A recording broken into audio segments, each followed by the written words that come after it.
What's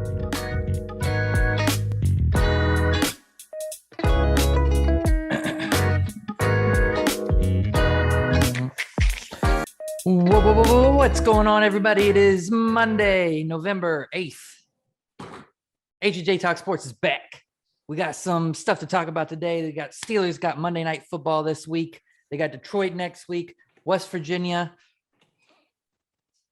It is what it is at this point, guys. But you know what? Let's get into it. Harry, kick off the intro for me, buddy.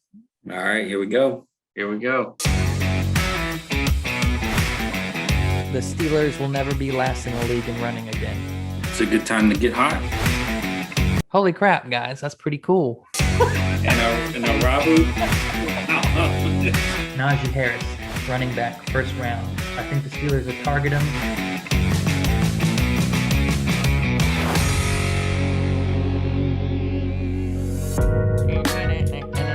Welcome back, everybody. It's your new favorite sports podcast, H&J Talk Sports. I'm half your host, Joe. That's the other guy, Harry. What is going on, Harry? Hey, what's going on? Got an extra hour of sleep this weekend. I was up watching the fight, so it didn't matter. And I got up early, so. I benefited. But Harry's rested today, so that's all that matters. Before we get into the show, we got to talk about some West Virginia. We got to talk about the Steelers Monday night game tonight. Go subscribe if you haven't already. If you watch us every week and you're not subscribed, what are you waiting on? Hit the subscribe button, hit the notification bell. We got new episodes every Monday at noon, new videos all week. And if you're listening to us on podcast platforms such as Spotify, Google Play, or whatever, hey, follow us on there so you remember. Keep coming back. Keep coming back. Also on Spotify, they got a new feature. Apparently, you can give us questions. I don't know how it works. I haven't looked at it, but if you want questions for us to answer on the show and you listen on Spotify, you can do that somehow. So do it. Yeah. And also go share the podcast with a friend, guys, because this is the best West Virginia podcast out there. And soon to be best Steelers podcast, best Penguins podcast. We don't play games here on H&J Talk Sports. We just talk about them. Speaking of games, man, West Virginia lost to Oklahoma State, unfortunately. And man, so we had 2 good weeks there. We were feeling the hype. It was, you know, no matter how their season is going, this is a tough game, but they couldn't get anything going, Harry. Yeah, that's 7 in a row to Oklahoma State. Mm-hmm. And I think they said this was like the lowest offensive yardage output West Virginia's had since like 1994 or 88. So it's been a long time since they've had this low output. It ended up being 24-3. Oklahoma State, they look like the best defensive team in the Big 12. Stat-wise, I think they are going into that. Definitely after the game. And they look like it. They couldn't get anything going. Jared Dagey had very little time. And as we know by now, when Jared Dagey has no time, he's not very good. Yeah, their defense controlled the game. They took it over. I mean, it was, I don't know, maybe some of it had to do with the game last week and they were a little deflated this week. You keep saying that every week. You give them that excuse. I don't know. But in a way, I'm glad. I think people were starting to get a little too full of it, saying, you know, maybe giving Daggy a chance, giving this team has problems and issues that need fixed. So hopefully it's a wake-up call. Well, the big difference, too, is, speaking of Daggy, the past 2 weeks they've won and they've played good. He's had all kinds of time in the pocket. So whether it was the teams who were playing, the offensive line has stepped up. He's had all day. And we saw against Oklahoma State what we kind of saw against Baylor and what we've seen other games this year. When he's getting rushed, when he has no time, he doesn't know what to do. He doesn't go through his progressions. He doesn't do his check downs. He's missing guys. I mean, ESPN pointed it out all through the game. They were showing highlights when he had guys wide open and he just didn't look at them. And that's kind of the Jared Dagey show. I mean, he doesn't have good vision on the field, and that's been the knock on him. That's been why he struggled most earlier in the season. Yeah. We saw it. They were on him every play of the game. They ate our offensive line up. It was terrible. Letty couldn't get going. I think we had like, I don't know what it was at the half, 60 yards of offense after the first half or something. it was 10-3 at the half. And then, we never, after that first drive where we got 3, they couldn't even move the ball. So it was pretty much all Oklahoma State, and there was never really a shot. Yeah, it was a long game to watch. Yeah. And, I always felt West Virginia was in striking distance. One drive, we can get it going until there was that turnover. I think the kick that was bobbled on the kick return, and then Oklahoma State recovered. Yeah. And then they scored. That was the point where I knew the game was over. We couldn't get any offense. They went up by 2. That's what it's over. And they ran up, I think, another touchdown after that. So I agree. don't know. I feel like there's nothing we learned out of this game. That was kind of the nail in the coffin when that happened. Mm-hmm. And it's kind of like you said, this game brought us back to reality for this season. Yeah. I mean, they still had a lot to play for. They are still have a really good chance of getting into the Big 12 championship game. Yeah. I mean, it could be them in Oklahoma. Yeah. I mean, they got the head-to-head over Baylor. Mm-hmm. Baylor lost. Baylor still has to play Oklahoma. And, I mean, so right now they're looking like the second best team as of now in the Big 12. And their defense, so that's going to be, I think OSU still plays Oklahoma, don't they? Yeah, that's the last game of the season. The last game. So, I mean, it's going to be Oklahoma's offense against OSU's defense. Yeah, but still, if they have only 2 conference losses, they got a good shot at still getting in. Mm-hmm. Well, brought us back to reality. And Harry, can you believe after those 2 last games, there was people on Instagram telling me we owe an apology to Neil Brown? What? I'm sorry, sir, but this is our podcast, and we'll talk about whatever the hell we want. First off. Second off, I think I'm going to need more than 2 games before I'm issuing any apologies to Neil Brown. I still haven't seen anything. And we've said, guys, we know it's not all his fault. My TV's not doing its thing. We know it's not all his fault. Jared Dagey's an issue, but it's been his choice to continue putting Dagey in there. It's his choice to do that. It's him that hasn't made the adjustment and hasn't realized that Dagey's not the guy. And, maybe Garrett Green's not any better. I mean, we've seen a little more of him, and his passing hasn't been good. I don't think he has a lot of options. He doesn't, but you got to do something different. You can't just keep plugging Dagey in. He's obviously not the guy. Maybe he's your best option now. I don't know. So I'll say it one last time. We both want Neil Brown to succeed. It does not do West Virginia any favors if they have to go find another coach. That's another 4-year setback. It's in every West Virginia fan's best interest for Neil Brown to succeed. Yeah. That said, it's year 3. We hear all the excuses about recruiting. The cupboard was bare. I know. But what's the excuse next year? That it's all freshmen? Is that what we're going to hear if they're same record next year? That it's, oh, well, he's recruited, but they're all freshmen. We got to wait till they develop. I mean, how long do we wait? Yeah. I mean, these last 3 games, I think, will be pretty telling. I think you have to go 2-3. You have to go 2-3 to make a bowl. Mm-hmm. And I'd like to see us win that Texas game. But that's the big one. Out of all these games, honestly, I would be happy if they just beat Texas. But you do got to make a bowl here. The season's pretty down.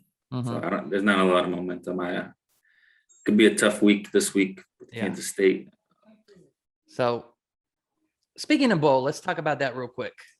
I guess a lot of people have been saying, apparently, if West Virginia does make it to a bowl, we could see West Virginia versus Maryland in a bowl game. How good would that be? I mean, it'd be nice to get the win back. Yeah. But I mean, out of all the bowl games we could have, I would probably be more excited about that one than any other, just because it's a rivalry and they beat us the first game of the season in a game we should have won. Yeah. I would like to see West Virginia versus Maryland rematch.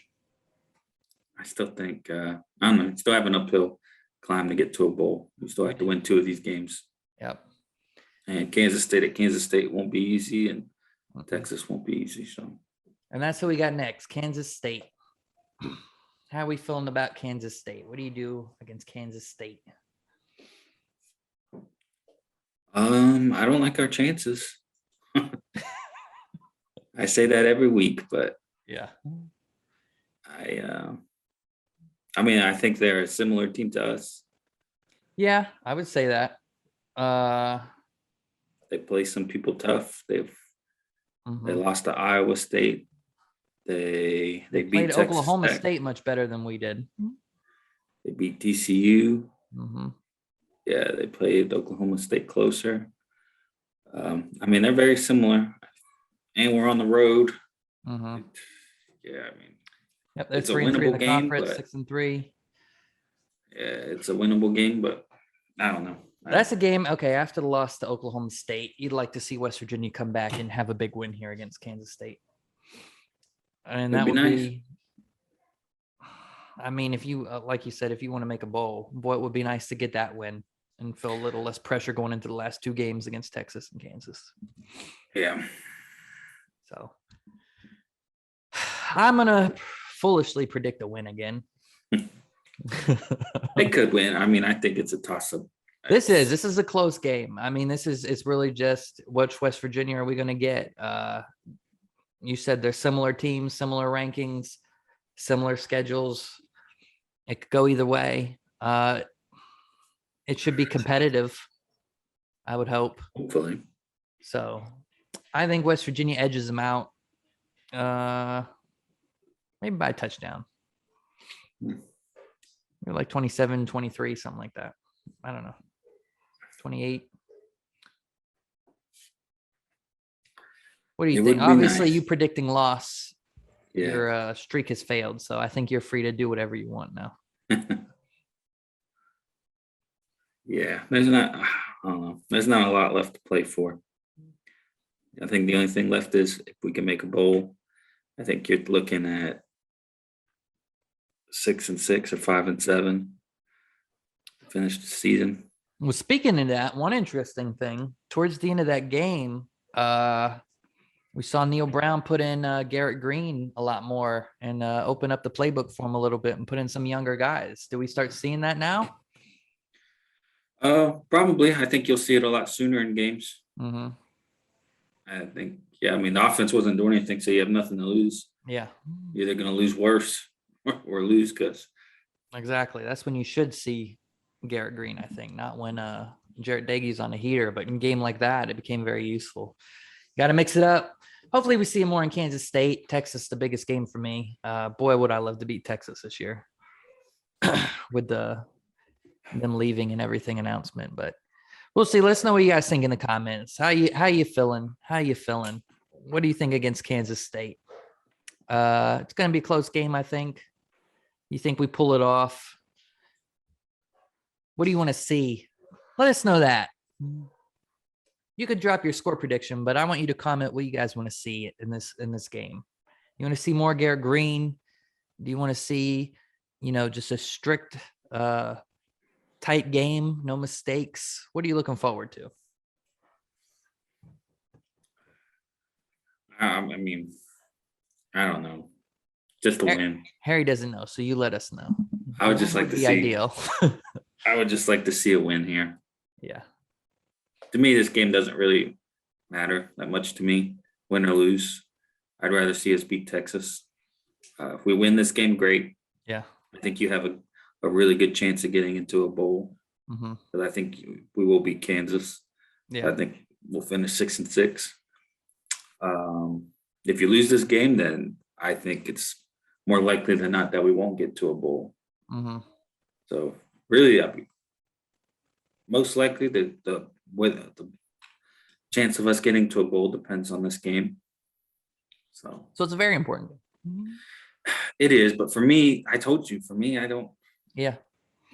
I don't care. Like I want to see improvement just because we come into the end of the season. I said I want to see us beat, go 2 out of 3 against West Virginia. Look what you've done to my boy. He's broken.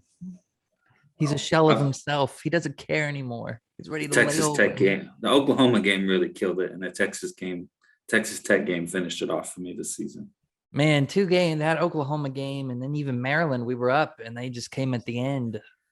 Could have switched this whole season. It's crazy. Maryland We were hurt, some but plays away. there were a lot of chances to turn Mhm. the season around. I mean, you go and you win that Oklahoma game. Yep. Granted, that's not the same Oklahoma team that it is now, but still, it would have been big at the time. And you lost.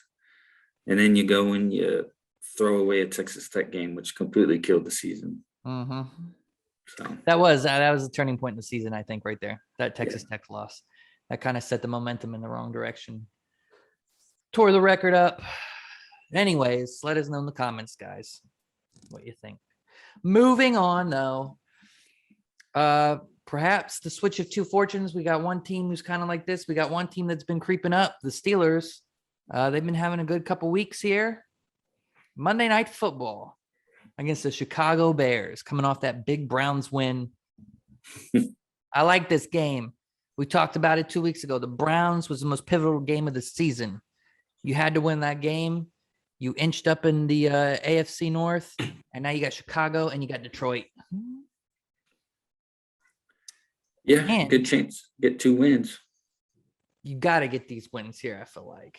After a huge Browns game, this game's huge. Monday Night Football. Ben loves Monday Night Football. So I think it's going to be a big game from him. What do you think of the Bears, Harry? What do they pose? Do they pose any threat? To me, this is a very winnable game. Mm-hmm. You should win this game. If you win this game, you stay on course. You lose this game, then your season is up for grabs. Your season is they're 3-5 right now. They beat the Lions. They beat the Raiders. They beat the Bengals. So, I mean, it's a game we could lose if they don't play. I mean, I think the defense should control the game. And I think one important thing to look at, the past few weeks, the Steelers have been much better with the run game. The line's been better. Najee's really been making moves. And I think I read the Bears have like the 5th worst run defense in the league right now. And you have Khalil Mack, who's injured and not going to be playing in this game, along with Eddie Jackson. So they're both out for this game. So in an already weak run defense, you got 2 defensive key players out of the game. So you'd think with as good as the Steelers have been the past few weeks in this, you should be able to run all over them, which bodes very well for the Steelers because they do better in the games when they can move the ball on the ground. I mean, this is a team that matches up. Is a good matchup for us. Mm-hmm. They're last in passing yards, which is good for us. Their offense, basically, they have to run the ball. They're 6th in rushing yards. Mm-hmm. So we can stop the run, I think, which is the strength of our team. Yeah. Our D-line. And they don't score a lot. They're 31st in points for. Mm-hmm. So we should win. I mean, everything points to us winning, but the Steelers and the which past is what makes me nervous. To play down to their opponent. No, but you're right. If there's any game on the schedule this season, I would put money on being a guaranteed win. It would be this one. Like you said, it's the perfect matchup. They got a weak run game, which we're better on the ground because, throwing for the Steelers has been iffy this year, so we can run the ball. They don't have a good passing defense. So our secondary, which is a little weak, should be able to cover it. We have a great run defense. We'll get pressure on a young quarterback. This is a game the Steelers should dominate. What I'd like to see, so again, you said the Steelers play down to their opponents. It would be nice to not see that. So not just a win, but let's see the Steelers on Monday Night Football pound on the Bears a little bit. I think it would be nice to see the Steelers beat up on a team this season. And if you're going to do it, the Bears is the team to do it against. Yeah.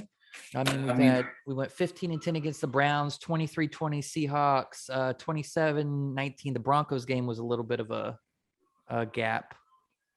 When we lost some, and then the Bills game was closer than that score looked. Even that's close. I'd like to see a game like, I don't know, 28-10 or something. Yeah. They're getting better. Mm-hmm. They are getting better. Keep it up. Muck it up with the Bears tonight. Score predictions. What do you think? Let us know in the comments what you think about that too. Harry, what do you think? I'm going to go 20-14. 20-14. Yeah. I think I'm going to go. Let's go 27. 27. What would be a good 27? You know what? I'm going to say 27-6.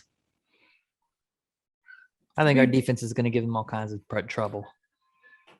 I hope so. I don't think they know what they're getting into. I think TJ and Alex Highsmith and Cameron Hayward are going to be all over them. Yeah, it'd be good. AFC North is coming together. Bengals lost today. Or lost Sunday. The Ravens and the Vikings right now are about to go to overtime. Well, I guess too, this is a Monday night game. We won't have another show before the Steelers play the Lions. We can look at that real quick. That's another game we should win. I mean, what does Detroit pose problems? I feel like it's kind of a similar game to the Bears here. No, I think Detroit is even worse. Oh, they're definitely worse. But as far as problems, I don't look at them and see any. They shouldn't give the Steelers any trouble. No, Detroit very well could be the worst team in the league. Yeah. I will say Jacksonville. So as we said, Steelers play down to their opponents. I feel like Chicago's more of a game the Steelers would play down to, whereas Detroit's a game where they would control pretty easily. Yeah. So if there's any game, I could see them playing down to Chicago's level and making it closer than it needs to be. But I don't foresee that against Detroit. If you lose to the Lions, you have a lot of problems. That's a game you should never lose to. Yes. No one would expect that. Agreed. I think the offense should have a good day, that one. I would expect us to hit the 30s. Yeah. Plus, is at home. That's a good game. You'd like to see your offense kind of get it together for the next couple weeks, honestly. I don't call it a practice game. There's no such thing as a practice game in the NFL, but that's really a game where you want to kind of get ready because you got a grueling schedule after that. I mean, if you're not prepared, you'll lose. But you definitely got to prepare for that team. It's a game you have to win, build some momentum, and then hopefully can go into that Chargers game at 6-3. Yep. Hopefully tied for first in the division. And because then it's tough. You got the Chargers, you got the rematch against the Bengals. Bengals have kind of been struggling more lately, which is good. You got the Ravens, you got the Vikings, the Titans, Chiefs. I don't know. I mean, Chiefs have struggled, but it still feels like they could beat the Steelers. Yeah. And you got the Browns. I mean, you feel like the Steelers are getting it together. They're starting to figure it out with the line. The offense is getting a little better. They've stayed within striking distance for the division. So I think the offense is getting. I think the throwing game still worries me. Ben, I feel like has looked the same every week. I think that's just what we got with him. His arms look the same. I think the offense has looked better because the line and the run game's improving. Yeah, no, I mean they're far from an elite offense.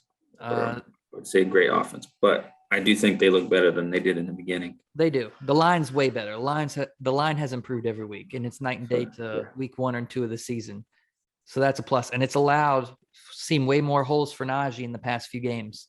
So as long as you can keep that going, I feel good about it. The defense has been good. I think last week I said this is a team that no matter what the game, it's going to be a dogfight. This is not a team that's going to blow out teams. It's not going to be dominated at any time. If you're going to go into the playoffs, every game is going to be a dogfight, and that's just what it is. I mean, they're built for late season. They're built for the cold weather. They're built to grind out games. Defense, got a running game. Mm-hmm. Defense and running, that wins championships. I mean, unless you're Tom Brady, but even in the playoffs, Tom Brady, he's relied on the run game. And they had a good defense a lot of those years too. Yeah. So as long as we can stay healthy, I feel good. Let's get a run. If we can get into the playoffs, anything can happen at that point. I feel good with Najee and the defense. Yep. Keep it up. Let's do it. Let us know in the comments what you think about that. Sticking with Pittsburgh. The Penguins have been struggling, Harry. Oh, they've been struggling. Yep, it's taking a turn for the worse. It has. They started off so good. They were surviving. I think the first 5-6 games, they didn't lose a game outright. They were getting points, hit kind of the skids. Now they've been struggling the past few games. COVID hit them. Crosby came back. Well, first Letang was out with COVID. Jeff Carter had COVID. Although he didn't have symptoms. As soon as Letang and Carter come back, Crosby got COVID after his first game. He's out. Head coach Mike Sullivan got COVID. He's out. So it's kind of just been crazy. 2 defensemen, I think Ruedel and Pedersen have been out with COVID protocol. So they got destroyed against Calgary the other night. They lost against the Devils 4-2. Philly, they won in overtime. So if you're going to win a game, make it the Flyers, right? Can't hate on that. Then Saturday night, man, they looked really good against Minnesota. They were up that whole game. Kapanen, who's been struggling, he hasn't had a goal all season. He finally broke it, and he had a hat trick in his first game he scored. His first ever career hat trick. So Cappy got a hattie. Everything was going well. Late in the game, they allowed Minnesota to come back, and the Wild won it in a shootout. So we're missing that instinct to kill. We're letting teams hang around when we're ahead. It's been rough. Defense hasn't looked good. Goaltending has looked good, and it's looked bad. I'm not going to lie and say it's been solid. Yeah. We're going to have to get it up here. We're going to have to get players back. That's you got to get Crosby back at some point here, and that's going to help your team. It's going to take him a minute to get going, but you want him in your lineup. And you just got to you got to find some goaltending too. I mean, the same way the season started good, and it's a long season, so. It is. We got time, but right now you're sitting out of it. I think they're not in the wild card spot. Yeah. And even though it's a long season, I will say when you're out of it early, it becomes a process sometimes to climb back into a playoff spot. So right now they're sitting 7th in the Metro. They're not in a wild card, or not in the Metro, in the whole East. So they're about, what are they? 11. They're about 2 wins back from a wild card spot. Yeah. And, it's early, but man, it's tough to climb back. These teams are going to keep winning. So you'd like to see some points here soon. At least keep it close. Hopefully they can get in it. Hey, and I might do a hockey talk this week. It's been a while. I've been busy as crap, guys. I wanted to do one this week. Got busy. I think this next coming week, you might see one Friday. I think I can fit that in. So, Hockey Talk Friday. I hope everyone's excited as I am about that. The return of Hockey Talk. Return of Hockey Talk. 2 episodes. We took a hiatus, but we're back. Like for Hockey Talk. # Hockey Talk in the comments. Very exciting. Very exciting. He said, by the way, if you want to ask those questions and you're not following us on social media, but you got questions you want to ask for the show, go down in the comments with the hashtag AskHJ, AskHJ, and leave your question, and we'll answer it on next week's show. Been a while since we've done that, too. It has been a while. Thank you for reminding me. Or you could also follow us. Yep. You could also follow us on social media, H&J Talk Sports. Leave us questions on there. But the easiest way to do it, if you're watching, go in the comments. And if you're listening on Spotify, like I said earlier, apparently there's a way to leave us questions there. I don't know how to do it, but I'm sure you'll figure it out. So, by the way, Harry, Saturday night we had, the best UFC card of the entire year. Yeah. And this card lived up to the hype. I feel like every fight was good. Every fight was a bloodbath. It was a really good one. Really good. The first fight of the night, boy, did it kick off this card how it should. Justin Gaethje versus Michael Chandler. Talk about a slugfest. Yeah, that one was a war. It was exciting to watch. The only thing I could think of for the rest of the night is give me Gaethje and Chandler 3. I want to see it again right away. I don't care about these guys fighting anyone but each other. I mean, Gaethje's probably gonna fight for the title next. He's earned that right, and yeah, he probably will. I'd like to see Chandler against Islam. Would be a fun fight. That would be a good fight. That might be the fight that's coming next for him because Islam's, I think he's fourth in the rankings now. That could be the next bout. Yeah, give him the winner. Give Chandler the winner, or not Chandler. Gaethje the winner of Poirier and Oliveira, and then give Chandler Islam, and that'd be a good fight. I think Poirier wins that one, by the way. Maybe. I don't know. I think it'll be a good fight. I think a lot of people are forgetting how good Oliveira has been. I forget. I don't think he's that good. I don't know. We'll see. I'm not a big fan of his. We'll see. A lot better. Shane Burgos and Billy Q. That was very similar to the Gaethje Chandler fight. It was kind of like a bit of a toned down version. It was a slugfest. They were beating the crap out of each other. Shane Burgos, other than the first round, I felt like he was pretty much in control of that whole fight. It was a good fight. I think people were still kind of in shock for the fight before that. If they would have flipped them, it would have been a good way to amp it up. I can't believe they put that Gaethje Chandler fight first on the card. But it was because of the coach. They have Gaethje and Rose and Usman. Oh, is that what it was? Coach.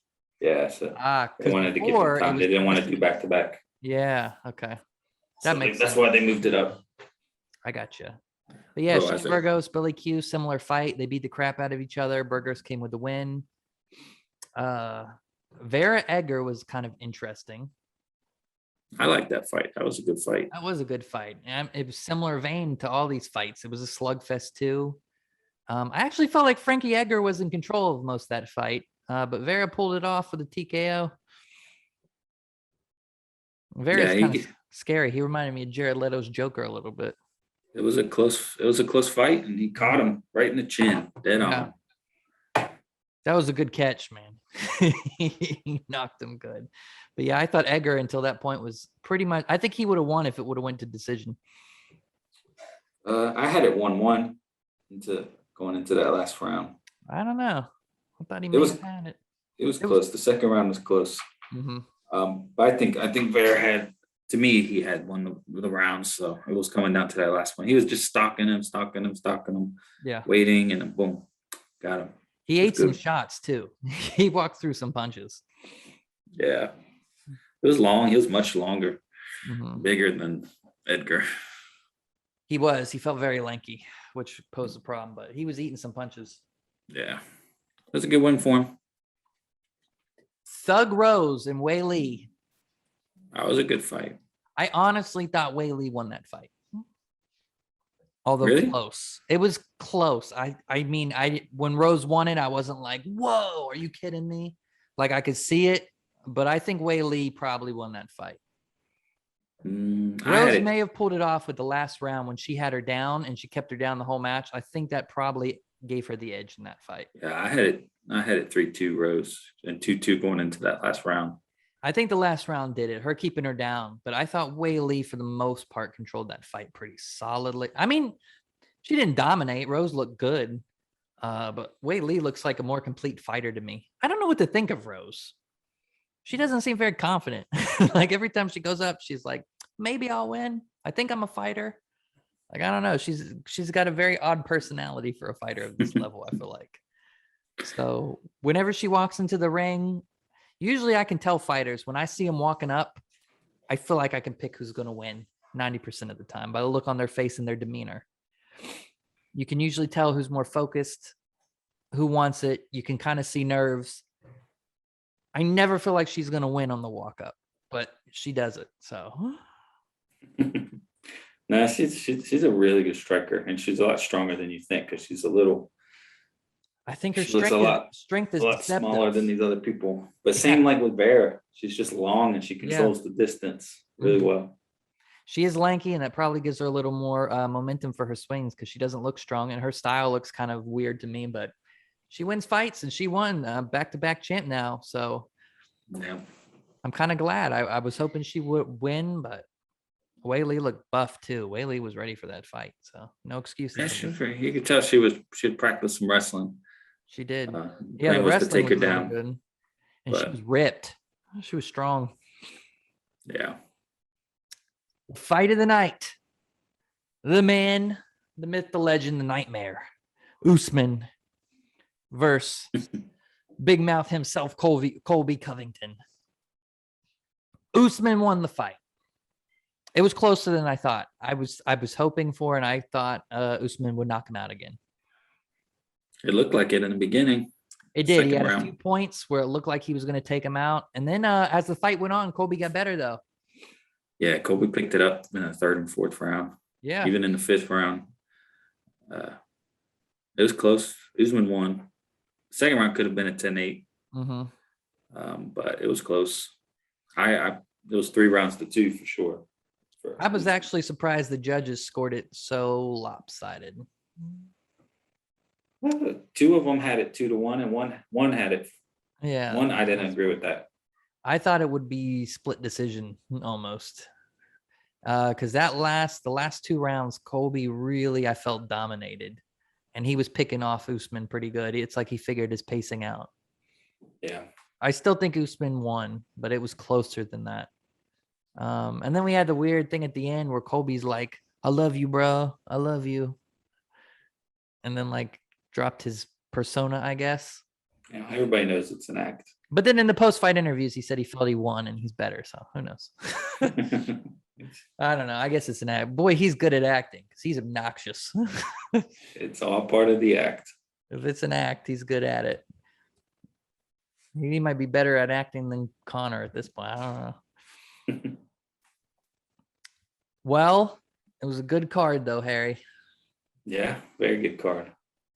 2 good cards in a row. And then next weekend, we got Max Holloway in the main event for a fight night. So that should be good. Yeah, that'll be a good one to watch. I don't always watch fight night, but I'm tuning in for Max Holloway. And then at the end of the month, we got the Poirier Oliveira. Amanda Nunes is going to extend her winning streak. And Edwards and Masvidal. I'd like to see one more fight added to that card to make it really good. It is a good card. It is. I mean, you got O'Malley fighting in the first round, and then you got Edwards and Masvidal. You got Nunes, and then the lightweight championship. I think one more fight would make it really What's the good. 5th fight? The 5th fight is sneaky good too. The France and the Cody Garbrandt. Yeah, that fight, I don't know. Cara France and Cody Garbrandt. That's a good fight too. That's all good. Yeah. It could be a good one. It's pretty stat card. Yeah, that's a good card. I like it. I don't think it's as good as the one yesterday. That's why I think one more fight could make that a really good card. But it's a good card. I like it. Yeah. Let us know what you guys think about that in the comments. And this is your new favorite sports talk show, H&J Talk Sports.